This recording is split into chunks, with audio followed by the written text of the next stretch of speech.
अस्सलाम वालेकुम। म्यांमार यानी कि बर्मा एक मरतबा फिर हेडलाइंस में है, मगर इस बार बर्मा रोहिंग्या मुस्लिम्स की जेनोसाइड के लिए हेडलाइंस में नहीं है, बल्कि कुप द टैट की वजह से है। यानी कि म्यांमार में इमरजेंसी लागू हो चुकी है। 1 साल के लिए वहां की आर्मी ने म्यांमार को ओवरटेक कर लिया है। आज हम इस वीडियो में यही जानेंगे कि आखिर इसकी क्या रीजंस हैं और आज म्यांमार की कंडीशन क्या है। Let's start. नवंबर 2020 में म्यांमार में इलेक्शंस हुए थे। इन इलेक्शंस में आंग सान सू की party national league for democracy ने 80% ऑफ द अवेलेबल सीट्स जीत ली थी। मगर वहीं जो दूसरी बड़ी पार्टी है यूएसडीपी, जिसको आर्मी बैक कर रही है, उस पार्टी ने ये कहते हुए इलेक्शन रिजल्ट्स रिकॉग्नाइज्ड करने से इनकार कर दिया था, क्योंकि उनके मुताबिक कम से कम 90,000 ऐसे केसेस सामने आए हैं जिसमें इलेक्शन फ्रॉड हुआ है। इसके बाद 26 जनवरी को वहां के एक मेजर ने कूप की धमकी भी दी थी इन केस इलेक्शन कमीशन उनके लगाए हुए एलिगेशंस को सीरियसली नहीं लेती है। मगर इलेक्शन कमीशन ने इन तमाम एलिगेशंस को ये कहते हुए रिजेक्ट कर दिया कि इलेक्शंस में इस तरह का कोई भी फ्रॉड नहीं हुआ है।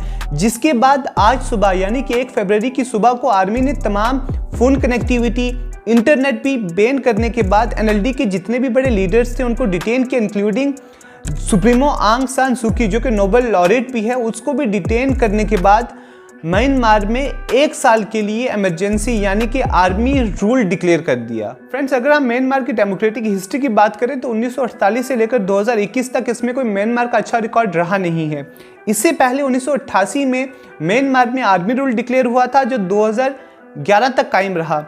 इसके बीच आर्मी ने कुछ इलेक्शंस भी करवाए थे, जो कि आंग सान सू की पार्टी एनएलडी ने जीते थे। मगर इलेक्शंस रिजल्ट्स खत्म होने के बाद आर्मी ने उनको ये इन्फॉर्म किया कि ये पार्लियामेंट्री इलेक्शंस नहीं थे, बल्कि कॉन्स्टिट्यूएंट असेंबली के इलेक्शंस थे।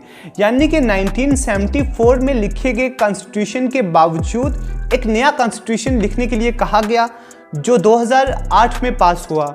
मगर 2011 के सिर्फ 10 साल बाद एक मरतबा फिर बर्मा में आर्मी रूल डिक्लेयर हो गया। इससे पहले म्यांमार रोहिंग्या मुस्लिम्स की परसिक्यूशन के लिए हेडलाइंस में था। अब तक स्टेट वहां पर हजारों रोहिंग्या मुस्लिम्स को कत्ल कर चुकी है। मास रेप के कई केसेस सामने आए हैं। वहां रोहिंग्या मुस्लिम्स की जिंदगी का अंदाजा आप इस बात से लगा सकते हैं कि जो बच्चे हैं उनको बेसिक एजुकेशन राइट्स तक अवेलेबल नहीं है। अगर वहां पर कोई बीमार हो जाता है तो पब्लिक हॉस्पिटल्स में जाने की इजाज़त नहीं है उनको अलग मार्जिनलाइज्ड बस्तियों में बसाया गया है, जहां पर उनको वाटर सप्लाई नहीं है, इलेक्ट्रिसिटी अवेलेबल नहीं है। यानी कि दुनिया के किसी भी इंसान को जो बेसिक राइट्स अवेलेबल हैं वो म्यांमार के रोहिंग्या मुस्लिम्स को अवेलेबल नहीं है। According to one of the reports of the United Nation, Rohingya Muslims are the most oppressed on the face of the earth. और throughout the world protest होने के बाद भी आंग सान सू की, जिसको 1991 में नोबेल पीस प्राइज मिला था, इस औरत ने रोहिंग्या मुस्लिम्स के राइट्स के लिए एक लफ्ज़ भी कहना मुनासिब नहीं समझा। आप इस बात से अंदाज़ा लगा सकते हैं कि कितनी बड़ी पीस प्रमोटर रही होगी, या फिर म्यांमार का डेमोक्रेटिक वैल्यू में क्या हालत है और ह्यूमन राइट्स के बोर्ड में म्यांमार कहाँ लाइक करती है। अभी जो कूप डिक्लेयर हुई है वो 1 साल के लिए डिक्लेयर की गई है, मगर it is yet to be seen कि क्या ये 1 साल से पहले ख़त्म हो जाएगी यहाँ, या 1988 की तरह ये कई डिकेड्स तक चलती रहेगी। आपका इस कूप के बारे में क्या कहना है? Please let us know in comment box. Thank you so much for your time.